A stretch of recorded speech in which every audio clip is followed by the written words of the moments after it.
You really can't be bothered to argue. The truth is clear. The truth is here. It's been here all along. Hi, Scorpio. We're going to see what's going on for you in the current energy. We'll see what's incoming, as well as some advice and timing cards. What is the current energy for Scorpio? What is the current energy for the Scorpio collective? Look at you, my pretties. It's the end of something from the past that changed perspective. Okay, it's death. It's you. I love that. Change, transformation, a final ending. Hangman, Neptunian energy, that is an enlightenment from beyond, from the other realms, giving a new perspective in order to help movement forward. 8 of Wands. This can be about killing the past, letting it go, seeing things differently. Who or what is coming towards Scorpio, please? Oh, the moon. Oh, and the 9 of Wands. All right. The wounded warrior has been beaten, battered, and bruised, but they haven't given up. They remain resilient and they continue the fight, even though it's not particularly clear where it's leading. The moon is uncertainties. It's deep emotions. It's that private inner world of subconscious fears, beliefs, and uncertainties. Double Pisces energy right in a row. Pisces is your 5th house of creativity, pleasure, and passion. And Mars, your ruler, is there right now. This could be helping shift perspectives and keeping the fight in you, even though you're not sure where you're going or where you're going to end up. Let's clarify. Death is here. Why? Let's talk about what ended. Because it's the past. You let it go in order to look towards a brighter, better future. The 8 of Cups, that's Saturn in Pisces energy. Saturn was in Pisces in that 5th house of yours for about the last 3 years. So that could have really shown you what you don't want and what you do want. And you left what you don't want behind. So you could walk towards the bright light of the sun, a turning point towards brighter horizons. And the 3 of Wands, those are the horizons. This is about planting the seeds of the future, manifesting an expansion and growth towards a better, brighter future. With the 7 of Wands, that is standing firm on your boundaries, bringing in resilience, courage, and conviction. What is the 6 of Cups? It's reflections on the past, and there could have been fond shared memories, but they're done because of somebody's lies and deceit. The Seven of Swords came out. You just can't make it up. And so it ended things. Death is repeating itself now here. Somebody wasn't forthcoming. They weren't truthful. They weren't honest. They kept things hidden, maybe lying by omission. This was a repeated cycle. And so this is putting an end to that. The Hangman. Let's talk about the Hangman, please. Wow. The 10 of Swords. Yeah. There's some type of enlightenment about these brutal, painful endings. The wound is where the light gets in, and there's been no shortage of wounding here, but it's brought in epiphanies, it's brought in new perspectives, and after a lot of healing, it's brought in a higher consciousness too. What is the moon? What? It's the 9 of Wands repeating itself. Oh, golly. With the 6 of Swords, cutting your losses and moving away from any mental discord, things that effed with your head. This is just letting it go. But again, the 9 of Wands is like not sure where they're going. Still confusion, delusion, illusions. But staying resilient and keeping up the fight. Why do we have the 9 of Wands here twice now? Why is the 9 of Wands here?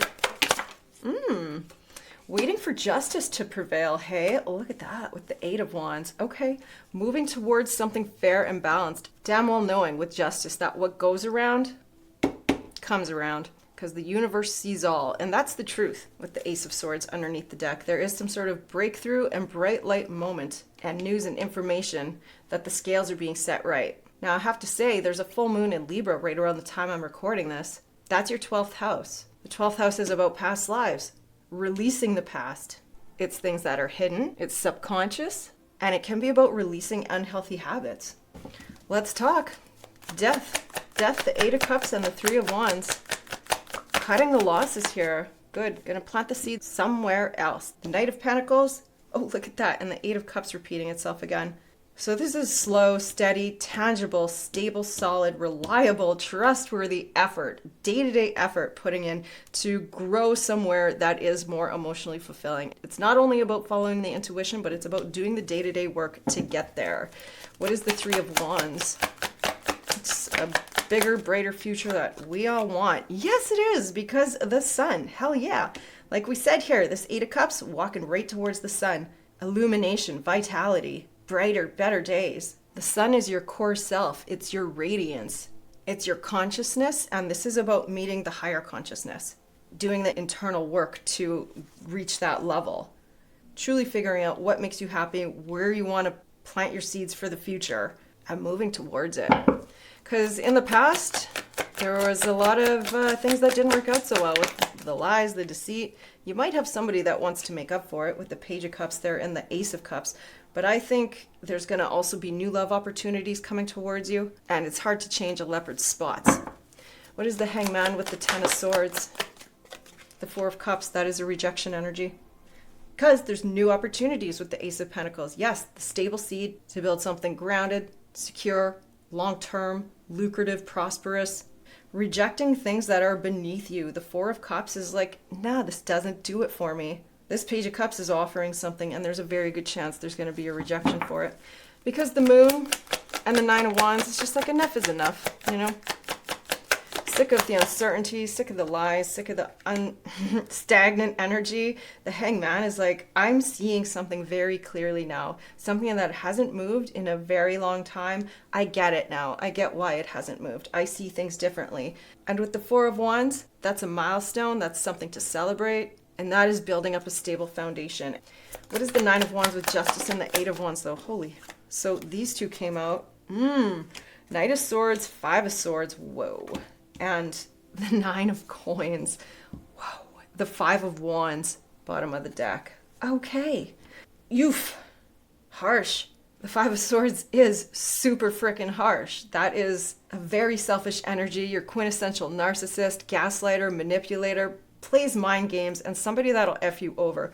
The Knight of Swords ain't having it though. They speak their truth. They do it with honesty and assertion, bravery, and strength. Because Nine of Pentacles, that is an energy of self-worth, somebody that knows their value. It is Venus in Virgo, and it's like, I'm too good for this. You have 3 nines showing up here. It's right at the end of the cycle. The Nine of Pentacles doesn't settle for this unsavory energy, and they really can't be bothered to argue with the Five of Wands. The truth is clear. The truth is here. It's been here all along. What is the advice for Scorpio then? What is the advice here? Holy. Self-sabotage. Somebody definitely could have patterns of self-sabotage. That is the Five of Swords as well. I want one more, please. Ooh, a secret admirer. All right, well, whatever. And regrets. Okay, so somebody probably sabotaged something and, you know, they still probably are fond or have feelings, and now there's a boatload of regrets. Likely because they didn't act or they acted in the wrong ways. What do we need to know for timing? Next spring. Why does everybody keep getting this spring card? So it can be next spring, but we also just moved into the season of spring in the Northern Hemisphere, so that could be applicable for many of us, especially when we have today under the deck. Take it as it resonates. We'll get a card of advice for Scorpio. Self-care, heal, repair, and reconnect. Nine of Pentacles is 100% self-care. Health, wealth, and stability. And celebration. That's right. Enjoy your victories with others, because you are protected. Protection underneath the deck. Speaking of protection, what do our angels have to say? What do the angels have to say to Scorpio? Enthusiasm. Angel number 343. Approach life with an optimistic attitude, even in the face of challenges. Be excited about the opportunities that lie ahead and embrace them with open arms. Underneath the deck, you do have new beginnings. Beautiful. Angel number 919. You're ready to start a new chapter in your life. Be open to meeting new people. I love that for you, Scorpio. So this is your reading. I hope it helped. If it did, please don't hesitate to like and subscribe. Leave me a comment below. I would love to hear from you. Have a great day.